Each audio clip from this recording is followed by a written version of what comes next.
அனைவருக்கும் பொங்கல் நல்வாழ்த்துக்கள். எல்லாரும் வந்து சிறப்பா பொங்கல் கொண்டாடியிருப்பீங்கன்னு நெனைக்கிறேன். தை பிறந்தால் வழி பிறக்கும் சொன்ன மாதிரி நல்லதே நடக்கட்டும். நல்லதே நம்ம வாழ்க்கையில் வந்து தொடங்கட்டும். ஆ வாங்க நம்ம வந்து அ 2 விதமான பொங்கல் பண்ணலாம். பொங்கலுக்கு வந்து நம்ம வந்து மிளகு, சீரகம் தனியா எடுத்து திரிச்சு வச்சுட்டேன். குக்கர்ல நம்ம நெய்யோட சேர்த்து ஆயில் ஊத்திட்டு, நம்ம எப்பவும் போல வழக்கமா போடுறது தான். கருவேப்பில, அதுக்கப்புறம் வந்து இஞ்சி, அதுக்கப்புறம் நம்ம முந்திரி இல்லாத காரணத்தினால நான் பாதாம் கட் பண்ணி அதோட சேர்த்துக்கிட்டேன். அப்புறம் மஞ்சத்தூள், உப்பு போட்டு நம்ம தண்ணி ஊத்தி, அது கொஞ்சம் லைட்டா கொதி வரும்போது நம்ம வந்து சிறு பருப்பும், பச்சரிசியும் ஊற வச்சிருக்கோம். அதோட நம்ம போட்டுடலாம். போட்டுட்டு 3 to 4 விசில் வரட்டும். ஏன்னா நான் ஒரு 1/2 அன் ஹவருக்கு மேல நான் அத வந்து ஊற வச்சிருக்கேன். அதனால வந்து கொஞ்சம் சீக்கிரமா வெந்துரும்னு நெனைக்கிறேன். வாங்க நெக்ஸ்ட் ஸ்டெப் எடுக்கலாம். அதாவது ஸ்வீட் பொங்கலுக்கு வந்து எல்லாரும் வந்து பால் ஊத்தி நம்ம ஸ்வீட் பொங்கல் பண்ணுவாங்க. நான் தேங்காய் பால் ஊத்தி பண்ணலான்னு சொல்லிட்டு ஒரு முடிவுல தேங்காய் ஒண்ணு உடைச்சு நம்ம தண்ணிய எடுத்து தனியா வச்சுக்கலாம்.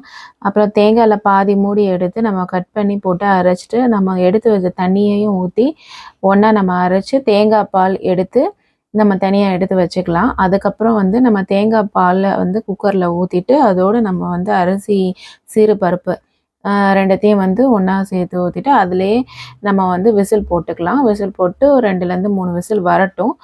நம்ம வெயிட் பண்ணலாம். வெயிட் பண்ணதுக்கப்புறம் நம்ம வந்து விசில் ஓப்பன் பண்ணி பார்க்கலாம். பார்த்தோன்னா நல்லா வந்து வெந்திருக்கு. இதோட நம்ம வந்து கருப்பட்டி அப்படி இல்லைன்னா வெல்லம் 2ல எது வேணாலும் போடலாம். வெல்லம் போட்டா கொஞ்சம் டேஸ்ட்டா இருக்கும்.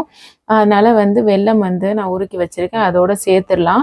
சேர்த்துட்டு நல்லா அத வந்து ஒரு லைட்டா சிம்மிலேயே வச்சுருங்க. இல்லைன்னா அடி பிடிச்சிரும். அது நல்லா வந்து கொதி வரட்டும்.